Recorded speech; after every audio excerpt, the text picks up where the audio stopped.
திட்டத்தை மிஞ்சிற நீர் வெளியேற்றத்தை எல்லாம் இந்த காவிரி நடுவர் நீதிமன்றம் வந்து கணக்கெடுத்து வச்சுக்கிட்டு அது ஒரு தீர்ப்பா வந்துகிட்டு இருக்கு. இப்போ நமக்கு கண்முன்னே இருக்கிறது என்னன்னா நிரந்தரமான தீர்வு. ஐயா மணியரசன் போன்றவர்கள் தன்னுடைய வாழ்நாளில் பல காலங்களை காவிரி நதிநீர் மீட்பு இயக்கத்திலேயும் அந்த இதுலயும் தான் செலவிட்டு இருக்காங்க. அப்ப அந்த அவர்கள் முன்வைக்கிற அந்த கோரிக்கையை நாம் வலுப்படுத்த வேண்டும். குறிப்பாக இந்த கண்டன ஆர்ப்பாட்டம் நம்ம மின்சார கட்டண உயர்வு, தமிழகம் முழுமைக்கும் நடக்கின்ற அந்த கொலை கொள்ளை லஞ்சம், இது குறித்துதான் நம்ம 21ஆம் தேதி திட்டமிட்டு இருந்தோம். ஆனா 21ஆம் தேதி ஏற்கனவே 24ஆம் தேதி ஒரு பெரிய ஆர்ப்பாட்டத்தை திட்டமிட்டதுனால இன்னைக்கு அதையும் சேர்த்து நம்ம நடத்துறோம். உண்மையில இங்க திராவிட முன்னேற்ற கழகத்தினுடைய அரசை விடியா அரசுன்னு சொல்றாங்க. அதுக்கு கூட ஒரு உடன்பிறப்பு வந்து என்ன கேட்டாங்க, எங்க தினந்தோறும் காலையில 6 மணிக்கு விடியுது, நீங்க என்ன விடியா அரசுன்னு சொல்றீங்க, இந்த ஸ்டாலின் அரசுலயும் விடிஞ்சுக்கிட்டு தானே இருக்கு அப்படின்னு சொல்ல.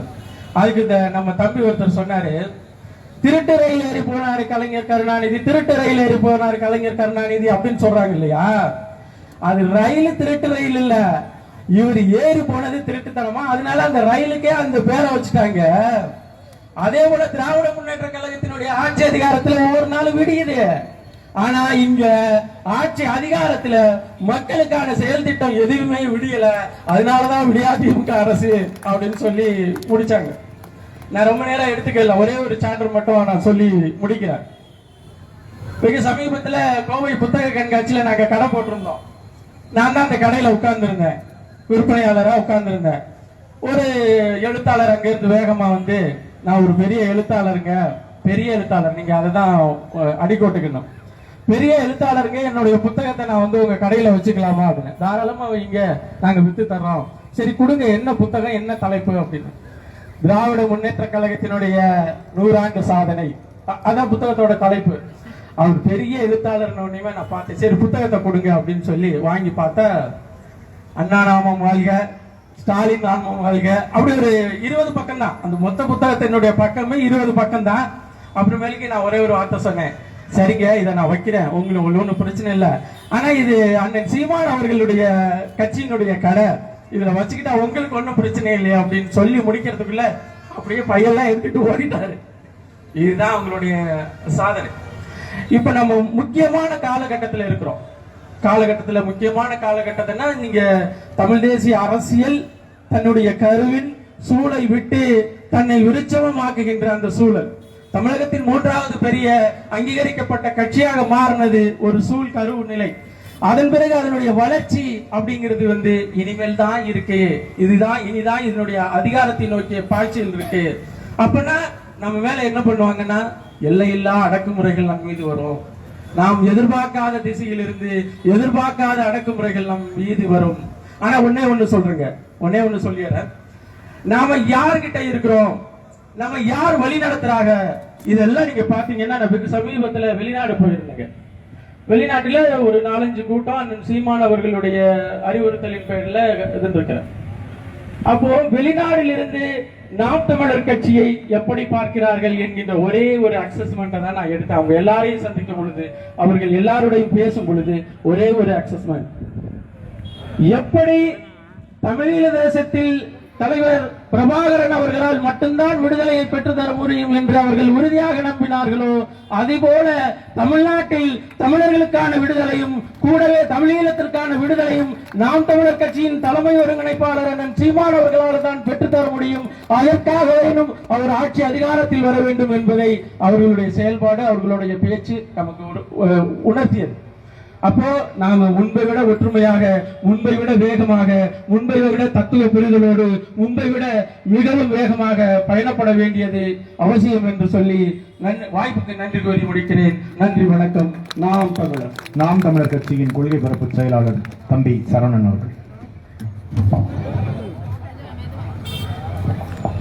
ஒருவேளை வழக்குகளுக்கு விழுவுமோ ஏறும்போதே தடுக்குது. ஆகாத வகையில காவிரி நீர் நதிநீர் உரிமையை நான் எப்படி விட்டு கொடுப்பேன், நான் டெல்டாக்கார, நான் யாரையும் சும்மா விட மாட்டேன் இப்படின்னு சட்டமன்றத்துல ஒரு குரல் முன்னாடி கேட்டுச்சு 2021. யாருக்காவது அந்த குரல் யாருடைய குரல் ஞாபகம் இருந்துச்சுன்னா, அந்த வெள்ள சட்டை வெள்ள வேட்டி போட்ட அந்த பெரியவரை ஒரே ஒரு கேள்வி கேளுங்க, நீ உண்மையிலுமே டெல்டா காரனா இல்ல உல்டா காரனாங்கிற கேள்வியை ஐயா முதலமைச்சர் மு.க. ஸ்டாலின் நாங்க வைக்கிறோம். நீங்க தான் சட்டமன்றத்தில் பேசுனீங்க, காவிரி நதிநீர் உரிமையை நான் ஒரு முறை மட்டும் கொடுக்க மாட்டேன், அந்த தண்ணியை குறிச்சு தான் நானும் வளர்ந்தேன், எங்க அப்பாவும் வளர்ந்தாரு. நீங்க வளர்ந்தீங்க யார்? நீங்க வளர்ந்தீங்க, வளர்ந்ததோடு சேர்ந்து உங்களுடைய துரோக வரலாறு சேர்ந்து வளர்ந்துச்சு. அந்த காவிரி நதிநீர் உரிமையில எங்களுக்கான பங்கீட்டை நீதிமன்றம் கொடுக்க போகும்போது 71 அந்த வழக்கை வாபஸ் பண்றது உங்கள் அப்பா ஐயா கலைஞர் கருணாநிதி. 72 அவன் அணை கட்டும் பொழுது வேடிக்கை பார்த்தது இந்த ஐயா கலைஞர் கருணாநிதி. 74 ஒப்பந்தம் முடியும் பொழுது 50 ஆண்டு கால ஒப்பந்தம் முடியும் பொழுது வேடிக்கை பார்த்தது இதே ஐயா கலைஞர் கருணாநிதி. 2008 எங்களுக்கான உரிமைகள் பறிபோகும் பொழுது அன்னைக்கு உட்கார்ந்து வேடிக்கை பார்த்தது இதே கருணாநிதி. எல்லா வேலையும் செஞ்சது ஐயா கலைஞர் கருணாநிதி. அந்த கருணாநிதியை ஒரு வார்த்தை பேசிட்டோம் அப்படிங்கிறதுக்காக சிறைப்படுத்துவோம். கருணாநிதி எப்படி அசிங்கப்படுத்துவீங்க, ஸ்டாலின் எப்படி அசிங்கப்படுத்த, என்ன மனித புனிதர்கள் அவங்க ரெண்டு பேரும்? இது ஒண்ணுத்துக்கும் உதவாது. ஐயா கலைஞர் கருணாநிதி கூட இப்ப அண்ணன் சொன்னார்ல ஒரு பெரிய எழுத்தாளர்னு, அந்த மாதிரி நைட்ல படிக்கிற புத்தகங்கள் நிறைய எழுதி இருக்காரு அவரு. 24 புக்கம் 24 பக்கம் தான் இருக்கும். நாங்க என்ன கேட்கிறோம், நீ தேர்தல் அறிக்கை வெளியிட்டுடா திமுக, அதுவே 200 பக்கம் தான். நீங்க செஞ்ச சாதனை வெறும் 24 பக்கத்துல முடிஞ்சிருக்கலாம். அவ்வளவுதான் நீங்க செஞ்ச சாதனை. அந்த சாதனையில என்ன இருக்கும்? திமுகவுடைய கழக மாவட்ட செயலாளர் பணம் சம்பாதிச்சது இருக்கும், நீங்கள் கான்ட்ராக்ட் போட்டது இருக்கும். இதை தாண்டி வேற என்ன இருக்கு? காவிரி நதிநீர் உரிமையை யார் கண்டுபிடிச்சு கொடுப்ப? பார்த்தா போட்டுருக்கு கர்நாடக அரசு. கர்நாடக அரசு இல்ல, காங்கிரஸ் திமுக அரசாங்கம்.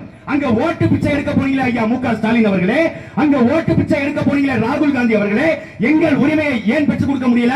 அவன் என்ன மேகதாதுல அணை கட்டுவேங்க, காங்கிரஸ் நிதி ஒதுக்கு, காங்கிரஸ் கூட கூட்டணி வச்சு 10 சீட் அவங்களுக்கு எதுக்கு கொடுத்த? அதை கேட்டா பதில் இல்ல.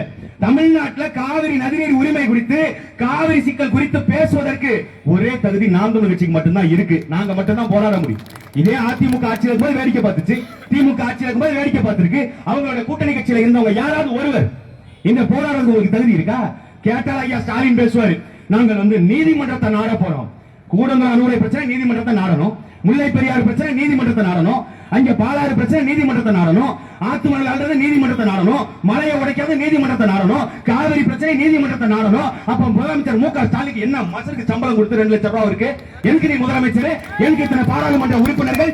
அண்ணன் கூட சொன்னார் கோவப்பட்டு எரும மாடு பாருங்க எங்க அவரு கரிகாலன் எரும மாடு உங்க மேல வழக்கு போட போது பாருங்க, எப்படி நீ என்னைய போய் உங்களோட ஒப்பில்ல அப்படின்னு.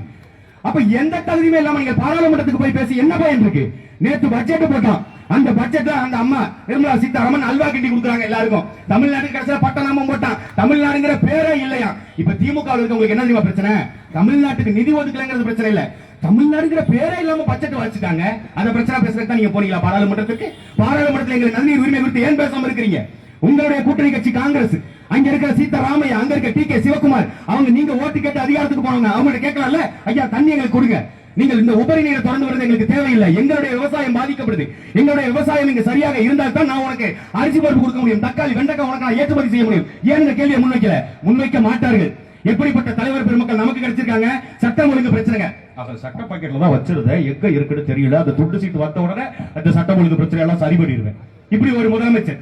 அண்ணன் ஆம்ஸ்டாங் அவர்கள் படுகொலைக்கு என்ன காரணம்னு கேட்டா, காவல்துறை முன்கூட்டியே எச்சரிச்சதுங்க. யார? அண்ணன் ஆம்ஸ்டாங். ஐயா உங்களுக்கு பாதுகாப்பு இல்ல, உங்களை யாரோ கொல்ல போறாங்க, நீங்க பத்திரமா இருந்துக்கங்க. அதுக்கு எதுக்கு காக்கி சட்டை காக்கி பேண்ட்? வீட்டுல போய் நீங்க உட்காந்துக்கலாமேங்கய்யா. எங்களை நாங்களே பாதுகாத்துக் கொள்வதற்கு எதற்கு காவல்துறை? அதை கையில வச்சிருக்கிற உள்துறை அமைச்சர் ஐயா மு.க. ஸ்டாலின், உள்துறை அவர் தான் கையில வச்சிருக்காரு. சட்டம் ஒழுங்கை பாதுகாக்க முடியாதா? தொடர்ச்சியான படுகொலைகள் 68 படுகொலைகள் கடந்த ஒரு மாதத்துல மட்டும் ஐயா மு.க. ஸ்டாலினுக்கு தெரியாம, தமிழ்நாடு காவல்துறைக்கு தெரியாம, உள்துறை அமைச்சருக்கு தெரியாம இத்தனை அரசியல் பிரமுகர்கள் வெட்டப்பட முடியுமா? வெட்டி கொல்லப்பட முடியுமா? ஆம்ஸ்டாங் அவர்கள் கேட்டிருக்காரு, எனக்கு துப்பாக்கியை திருப்பி கொடு, தேர்தல் நேரத்தில் நீ வாங்கின துப்பாக்கி எனக்கு திருப்பி கொடுங்க, லைசன்ஸ் துப்பாக்கி, அதை வாங்கி வச்சுக்கிட்டு உங்க உயிருக்கு ஆபத்தா இருக்குதுங்க, பத்திரமா இருந்துக்கங்க. பத்திரமா இருக்கிறதுக்கு நீங்க சொல்றீங்க, ஏன்னா காவல்துறை திட்டியும் பிரயோஜனம் இல்ல. மொடக்குறிச்சியில இதே காவல்துறை அதிகாரிகளை திருப்பூர்ல அடிச்சப்போ அவங்களுக்கே பாதுகாப்பு இல்ல. இப்படி யாருக்குமே பாதுகாப்பற்ற சூழல் தான் இன்னைக்கு தமிழ்நாட்டில் நிகழ்ந்துகிட்டு இருக்கு. அதனால தான் சொல்றோம், இவர்கள் வெட்டி பந்தா பேசுவாங்க, வாய்கிலேயே பேசுவாங்க. ஐயா ஸ்டாலின் அவர்களோ, ஐயா துரைமுருகன் அவர்களோ இவங்க எல்லாம் பேசுவாங்க, வெட்டி வந்தா பேசுவாங்க. ஆனா யாருக்கான ஆட்சி நடக்குதுங்க? குடிமகன்களுக்கான ஆட்சி. கள்ளச்சாராய மரணம் ஏன்டா நடந்துச்சுன்னு கேட்டா, இந்த மாநிலத்தில் இருக்கிற ஒரு அமைச்சர் சொல்றாரு, டாஸ்மார்க் சாராயத்துல கிக் இல்லங்க, அதனாலதான் கள்ளச்சாராயத்தை தேடி போறாங்க. கள்ளச்சாராயத்துல கிக் இருக்குதாங்க, வாங்கி உங்க அமைச்சர்கள் இருக்க மொத்த பேரு குடிச்சிட்டு செத்து போங்க, உங்களுக்கு நாங்க காசு தரோம். 10 லட்சம் ரூபாய் நீ தரேன், நான் 1 கோடி ரூபாய் தரேன், ஒரு அமைச்சருக்கு 1 கோடி ரூபாய். குடிங்கல கள்ளச்சாராயத்தை. சாராயம் காட்சி அதுல கொடுக்கிற காசை தான் இந்த ஆட்சி அதிகாரமே நடந்துகிட்டு இருக்கு. அந்த குடிமகன்களுக்கு ஒழுங்கா சரக்கே கொடுக்க முடியல. இவன் விடியல கொடுப்பான்னு எல்லாரும் ஓட்ட போட்டு நம்ம தெருவில் இருந்து கத்திக்கிட்டு இந்த காவிரி நதிநீர் உரிமையையும் இந்த மின்சார கட்டணத்தையும் இந்த அரசாங்கம் முன்னாடியே குறைக்கணும். அதே போல இங்க சட்டம் ஒழுங்கு பிரச்சனை வராத அளவுக்கு இந்த அரசு ஒழுங்கா ஆட்சி செய்யணும். ஆட்சி செய்ய முடியலன்னா இன்பநிதி இருக்கிறாப்ல, இன்பநிதி கூட வீட்டுல போய் உட்காந்துக்கிட்டு நீங்க பாட்டு கேம் விளையாண்டுகிட்டு இருங்க, சிசிடிவி போட்டு நல்லா ஜாலியா உட்காந்துக்கங்க, எங்களுக்கு எந்த பிரச்சனையும் இல்ல. ஆட்சி அதிகாரத்தை தமிழர் கையில் கொடுங்க. வாய்ப்புக்கு நன்றி, வணக்கம். நாம் தமிழர், நாமே தமிழர். அடுத்ததாக மாநில ஒருங்கிணைப்பாளர் எங்கள் ஐயா புலவர் கிருஷ்ணகுமார் அவர்கள்.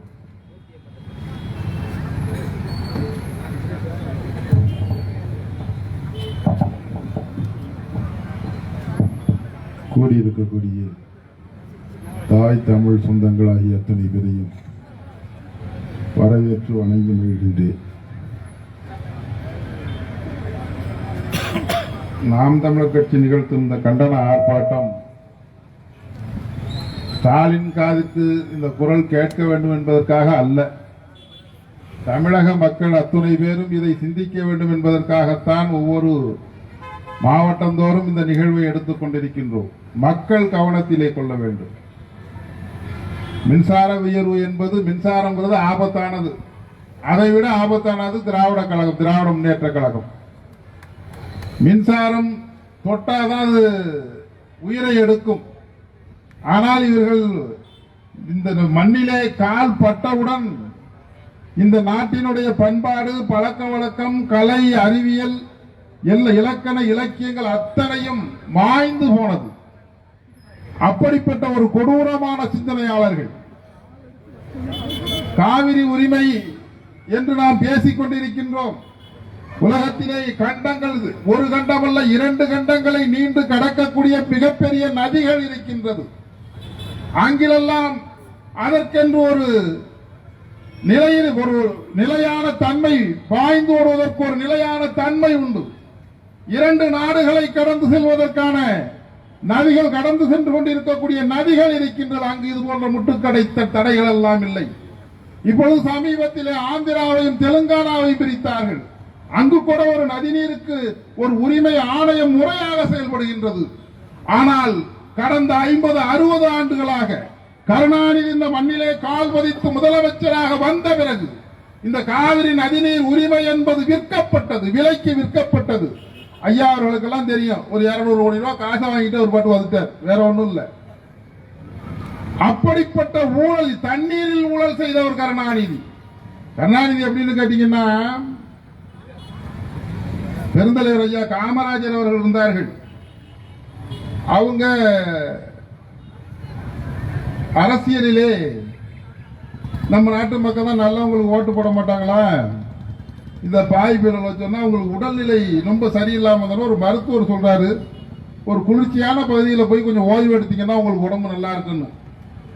அவரு ரொம்ப நம்மள மாதிரியே இந்த முதலமைச்சர் இருப்பார் நினைச்சு கருணாநிதிக்கு ஒரு ஆளை விட்டு கேட்க சொல்றது. எங்கேயாச்சும் ஒரு பயணியர் விடுதியில் தங்குறாப்புல, இந்த ஊட்டி கொடைக்கானல் பக்கம் எங்கேயாச்சும் கல்யாணம், கேரளா பார்டர்ல ஒரு பயணியர் விடுதியில தங்குறதுக்கு அனுமதி கொடுத்து இவரும் போய் தங்கிட்டார். மறுநாள் இவர் ஏன் கேரளா பார்டரிலே போய் அங்கே ஏன் இவர் குழுகுழுப்பாக இருந்து கொண்டிருக்கின்றார்? பெருந்தலைவர் காமராஜர் இவர் திருமணம் செய்யாத விரக்தியா என்று கேட்ட மகாத்த அயோக்கியத்தனமான மனிதன் இந்த கருணாநிதி.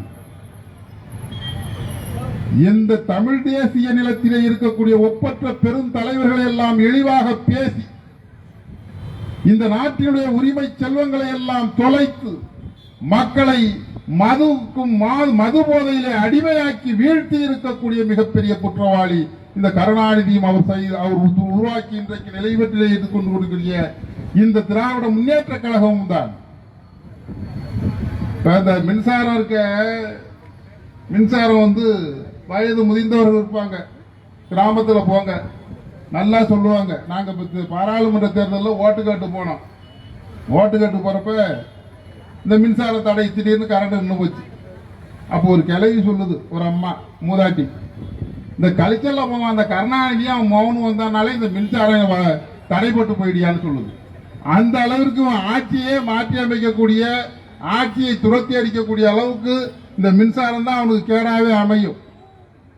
இந்த மது ஒழிப்பு பேசுறாங்க, தம்பி கரிகாலன் பேசினார், சரவணன் பேசினார், இவெல்லாம் மதுவை ஒழிக்க மாட்டான்.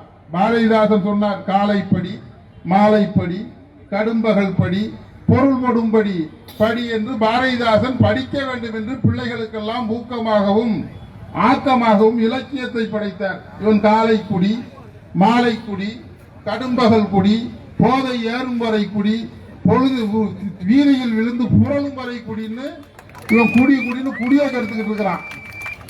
இதுக்கு வந்து இப்ப நம்ம துரைமுருகன்லாம் என்னமோ பாட்டு பாடிவிட்டாருன்ட்டு குடிச்சு வைக்கிறான். இந்த ஏடுதந்தானடி தில்லையிலேன்னு ஒரு பாட்டு ராஜராஜ சோழன் இருக்கு பாருங்க. அப்ப காங்கிரஸ் கட்சிக்காரன் காங்கிரஸ்காரங்க எல்லாம் பாடினாங்களாம், கல்லுதந்தானடி கருணாநிதி அதை பாட வந்தேன் என் தலைவிதி. கல்லுதந்தானடி கருணாநிதி அதை பாட வந்தேன் என் தலைவிதி. கல்லினை போட உலகமே ஆட மக்கள் ஆட இன்றி ஓட நமனையும் நாட கல்லுதந்தானடி கருணாநிதி. அப்ப போட்டுருக்காங்க உயிரோட இருக்கிறப்பதான். அதுக்கு அடுத்த வரி பாத்தீங்கன்னா, பாட்டிலை அவனே அடைத்து வைத்தான், பாட்டில் இல்லவனே அடைத்து வைத்தான், தமிழ் நாட்டினில் கடையை திறந்து வைத்தான், நாட்டையும் மொழியையும் அழித்து விட்டான், அவன் நமக்கென உள்ளதை வறண்டி விட்டான். கல்லு தந்தானடி கருணாநிதின்னு அது நான் பாடல, இது நானே எழுதல. எழுதின ஆளெல்லாம் பழைய காலத்தாலு வச்சா நீ வேற எங்கேயாச்சும் கொண்டு வைக்கிறாப்புல இருக்கும், ஆவியை பிடிச்சி வைக்கிறாப்புல தான் இருக்கும். அது எடுத்து சொல்றோம். ஏன்னா பின்னாடி பாருங்க, நாளைக்கு யூடியூப்ல யாராவது போட்டு இந்த பாட்டை எடுத்து ஒரு 10 கோடி பேர் பாக்குறாப்புல விடுவான் பாருங்க. இந்த கள்ளத்தனம் செய்த கிராதகன் கருணாநிதின்னு சொல்றாங்க. இந்த பாட்டு ஒரு 10 கோடி பேர் பார்த்துருக்கான். எவ்வளவு பெரிய சிறப்பு! இந்த விமர்சனங்கள், இந்த விமர்சனத்துக்கே பிறந்தவன் இந்த திருச்சியில இருக்கிறான். சிவா மாமா இருக்கானே, அவனுக்கு ஒரு வேலையே இல்லை இருக்கு. அவன் அவதூறுக்கே பிறந்திருப்பான். அவங்க அப்பாரு அவங்க அம்மா தப்பா எழுதியிருந்தார். எல்லாம் படிச்சிருப்பாங்க. மனைவியை காதலிகள் எழுதியிருந்தார். பெரிய எழுத்து. நான் ரொம்ப ரசிச்சு படிச்சு நான் ஐயா மணிசந்திரத்தை கூட ஒரு நாள் பேசியிருந்தேன். அதுக்கப்புறம் பாத்தீங்கன்னா அங்க ஒரு அம்மா எம்பி இருந்துச்சு. இந்த கல்ச்சர்ல போய் ஏன் இந்த கட்டுரை எழுதுனா நான் கேட்கிறேன். இவன் பேசுறான், ஒரு காதலன் காதலிக்குள்ள ஊழல் உண்டு, சங்க இலக்கியத்துல உண்டு, இடைக்கால இலக்கியத்துல உண்டு. அது அந்த காலத்துல டீ கடையில உட்காந்து பேசியிருந்தான், தெருக்கடையில உட்காந்து பேசியிருந்தான், திண்ணையில உட்காந்து பேசியிருந்தான். இப்ப யூடியூப்ல பேசி பேஸ்புக் வாட்ஸ்அப்னு பேசிட்டு இருக்கான். இதை ஒரு விமர்சனமாக எழுதுகின்றார். ஒரு இழிவான மலிவான அரசியல் நோக்கங்களோடு நாம் தமிழர் கட்சி என்று சொல்லக்கூடிய ஒரு மாபெரும் இயக்கத்தை வீழ்த்தி விடலாம் என்று குள்ளநரி திட்டத்தோடு கொள்கையற்றவர்கள், சிந்தனையற்றவர்கள், வளமற்றவர்கள், அரசியல் பேசுவதற்கு திராணியற்றவர்கள் எல்லாம் நாம் தமிழர் கட்சியை பழித்தும் இழித்தும் பேசிக் கொண்டிருக்கின்றார்கள். எத்தனை கற்களை நீங்கள் வீசி எறிந்தாலும் அத்தனை கற்களையும் நாங்கள் தகர்த்தெறிந்து விட்டு நாம் தமிழர் என்று சொல்லக்கூடிய ஒரு மிகப்பெரிய இயக்கத்தை இந்த தமிழ் தேசிய பெருநிலத்திலே உருவாக்கி இருக்கக்கூடிய ஒப்பற்ற பெருந்தலைவர் ஐயா செந்தமிழன் சீமான் அவர்களுடைய தலைமையை இந்த மண்ணிலே ஆட்சி பொறுப்பில் அமர்த்தி உங்களை வீழ்த்துவதுதான் எங்கள் நோக்கமாக இருக்குமே தவிர மன உளைச்சலாகவோ இல்லை வருத்தப்பட்டோ போய் முடங்கி படுத்தணும்னு நினைக்காது. ஒரு 4 நாளா 5 நாளா பாத்தீங்கன்னா இந்த சமூக வலைதளத்துல இதெல்லாம் வந்துகிட்டு இருக்கு. என்னென்ன காரணம் நினைக்கிறீங்க? இந்த ஐயா ஆம்ஸ்டாங் இருக்காரு பாருங்க, அவங்க இறந்து அவங்களுடைய மரணத்தை இந்த தமிழ்நாடு ஒரு பெரிய போர்க்களமாக மாறி இருக்கும். இந்த மக்கள் சிந்தனையை மாற்றக்கூடிய செயல். இவன் ஏதாவது இவங்க ஆட்சியில குறைபாடு குற்றம் ஏற்பட்டுச்சுன்னு வச்சுக்கோங்க, உடனே நாம் தமிழர் பிடிச்சி கட்சியை பிடிச்சி தொங்குறது, விமர்சிக்கிறது, மக்கள் சிந்தனையை மாற்றி விடுவது. அது ஒரு சின்ன உதாரணம் சொல்றேன். இந்த சங்கராச்சாரியாரை கைது பண்ணிட்டாருன்னு பரமாத்மா எல்லாம் பேசியிருந்தான் ஜெயலலிதாவை. இந்த அம்மா வனக்காவலர் வீரப்பன் அவர்களை அந்த அம்மா ஆட்சியிலே விஜயகுமார்ங்கிற வச்சு சுட்டு அந்த இதை முடிவுக்கு கொண்டு வச்சு அந்த அம்மா. அதோட இந்த சங்கராச்சாரிய செய்தி போச்சு. ஒரு செய்தியை விட இன்னொரு செய்தியை, பெரிய செய்தியை கொடுத்தது. ஒரு செய்தி அப்படியே தடம் இருக்கின்ற இட தடமே தெரியாமல் அழித்து விடக்கூடிய ஒரு அரசியலை தமிழ்நாட்டிலே செய்து கொண்டிருக்கின்றார்கள். அது கருணாநிதி வந்த காலத்திலிருந்து அதுதான் நேரில் நடந்துகிட்டு இருக்கு. இந்த நாடு, இந்த மக்கள், இவர்களை எல்லாம் தள்ளுங்க, அதெல்லாம் அங்க போயிட்டு இனிமேல் வரக்கூடிய தலைமுறையை காப்பாற்றக்கூடிய பொறுப்பும் கடமையும் நம்மிடம் இருக்கின்றது.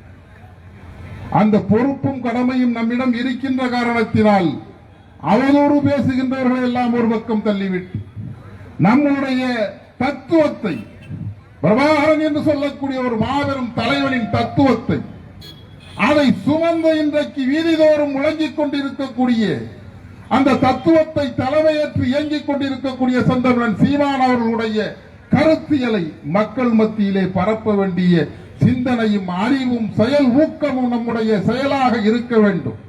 அதுதான் இவனை நீங்க என்ன எத்தனை வருஷம் வசிக்கிறாலும் இவன் திரும்ப மாட்டான். இந்த 2 கடையை கூடுதல் திறப்பான தவிர சாராய கடையை குறைச்சு திறக்க மாட்டான். காவிரி நதி நீர் வெண்ணாத்துல இருக்க மண்ணப்புறா அள்ளிட்டு போய் வித்துட்டான்.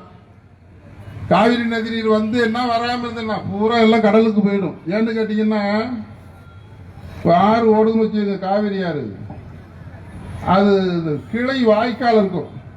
கிளை வாய்க்கால்ல தண்ணீர் போய் கிராமங்களுக்கெல்லாம் போகும். இப்ப இந்த கிளை வாய்க்கால்ல ஏறி போற அளவுக்கு தண்ணீர் விடல.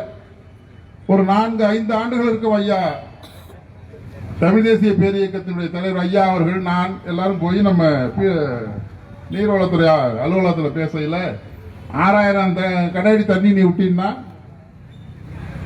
அது அந்த வாய்க்காலுக்கு ஏறி பாயாது, 12000 அடி விடணும், அப்பதான் அந்த வாய்க்கால ஏறி போகும் நாங்க சொல்றோம். அதுக்கப்புறம் தான் சிந்திச்சு அந்த 10,000 கனடியா திறந்து விடுறோம், 10,000 அடி தண்ணி விடுறாங்க. அப்ப அந்த வாய்க்கால்கள் பூராவும் ஏறி போகக்கூடிய அளவிற்கு தண்ணீர் இல்லை. ஏனென்றால் இந்த ஆற்று மண்ணை கிட்டத்தட்ட 6 அடி ஆழத்திற்கு ஆற்று மண்ணை எடுத்துட்டான். கீழே வெறும் களிமண்ணு தான் இருக்கு. எல்லாம் போர் போட்டு நம்ம விவசாயம் பண்ணிட்டு இருக்கிறோம். போர் தண்ணி தான், ஆற்று தண்ணி வந்தாலும் பாய்வதில்லை, தடுப்பணை கட்டுவதில்லை. ஏன்னா இது வெண்ணாறு வடிகால் வாரியம் அப்படின்ற வடிகால்ல தடுப்பணை நாங்க கட்ட மாட்டோமா. இந்த தண்ணீரை முறையாக பயன்படுத்திக் கொள்ளக்கூடிய விவசாயிகளுக்கு வாய்ப்பு இருக்கா அப்படின்னு கேட்டீங்கன்னா அதுக்கு ஒரு தடுப்பணை கட்டினாதான் அந்த வாய்ப்பு, இல்லைன்னா கிடையாது. இல்லைன்னா மழை பெஞ்சாதான் தண்ணி, இந்த தண்ணீர் வந்தாலும் கடலுக்குத்தான் செல்லும். ஒரு நீர் வளத்தை நீர் மேலாண்மையோடு செய்வதற்கு யோக்கியதையற்றவர்கள் தான் இந்த தமிழகத்தை கடந்த 50 ஆண்டுகளுக்கு மேலாக ஆண்டு கொண்டிருக்கின்றார்கள். நீர்வளம் பாதுகாக்கப்பட வேண்டும் என்று சொன்னால், நிலவளம் பாதுகாக்கப்பட வேண்டும் என்று சொன்னால், எல்லாவற்றிற்கும் மேலாக எதிர்கால தலைமுறை மக்களாகிய நம்முடைய பிள்ளைகளுடைய மனித வளம் பாதுகாக்கப்பட வேண்டும் என்று சொன்னால், நாம் ஒவ்வொருவரும் தமிழ் தேசியத்தினுடைய அரசியலை, நாம் தமிழர் கட்சியினுடைய அரசியல் தத்துவ கொள்கைகளை தெருதோறும் வீதிதோறும் வழங்க வேண்டும். இந்த அரசுக்கு இந்த கரண்ட் இருக்க, இந்த கரண்ட் மின்சாரம் இருக்க, இந்த மின்சாரத்தை பயன்படுத்தக்கூடிய மக்கள், அந்த அழகு இருக்கு பாருங்க, மின்சார அழகு, அதுக்கு எவ்வளவு பணம் கட்டணும், எவ்வளவு கட்டிக்கிட்டு இருக்கோம், இதெல்லாம் யாருக்கும் தெரியாது. ஆனா அமைதியா தான் இருப்பாங்க. அவன் எவ்வளவு விளையாட்டுனா அமைதியா இருப்பாங்க. அவர்கள்ட்ட நீங்க எந்த செய்தியும் பேச முடியாது. தேர்தல் காலம் வர்றப்ப அதனுடைய முடிவை காட்டுவார்கள். அதனால் இந்த மின்சார விலை ஏற்றத்தை மட்டுமல்லாமல் இந்த மற்ற வணிக பொருள்லாம் இருக்கு பாருங்க, வணிக பொருள் எல்லாமே விலையேற்றம். இந்த விலையேற்றங்களை எல்லாம் மக்கள் ஒவ்வொரு நாளும் அதை அறிந்து கொண்டுதான் இருக்கின்றார்கள். கேஸ் சிலிண்டர் விலை உயர்வு, இன்னைக்கு பாருங்க, இந்த பெட்ரோல் டீசலை பத்தி ஏதாவது பேசிருச்சு அந்த அம்மா பாராளுமன்றத்தில்? கேஸ் சிலிண்டரை பத்தி ஏதாவது பேசி இருக்குதா? பெருசா போட்டிருக்கான் தங்கத்தை பத்தி, இதைத்தான் போட்டிருக்கான். ஆனால் மக்கள் இதை உணர்கின்றார்கள், தெரிந்து கொண்டிருக்கின்றார்கள், அறிகின்றார்கள். அவர்களிடத்திலே நாம் சொல்ல வேண்டிய செய்தி என்னவென்று கேட்டால், இந்த நாட்டினுடைய அரசியல் அமைப்பை நீங்கள் மாற்றுங்கள், அரசு செய்கின்றவர்களை மாற்றுங்கள் என்று சொல்ல வேண்டும். அந்த செய்தியை மக்களுக்கு கடத்தி வருங்காலத்திலே நாம் தமிழர் கட்சியினுடைய கோட்டையாக இந்த தமிழகத்தை உருவாக்கி நல்லதொரு அரசியலை மக்களுக்கு தர வேண்டும் என்று வேண்டி விடைபெறுகின்றேன். நன்றி, வணக்கம். நாம் தமிழர். அடுத்ததாக நாம் தமிழர் கட்சியின் மாநில ஒருங்கிணைப்பாளர் வழக்கறிஞர் மணிசெந்தில் அவர்கள்.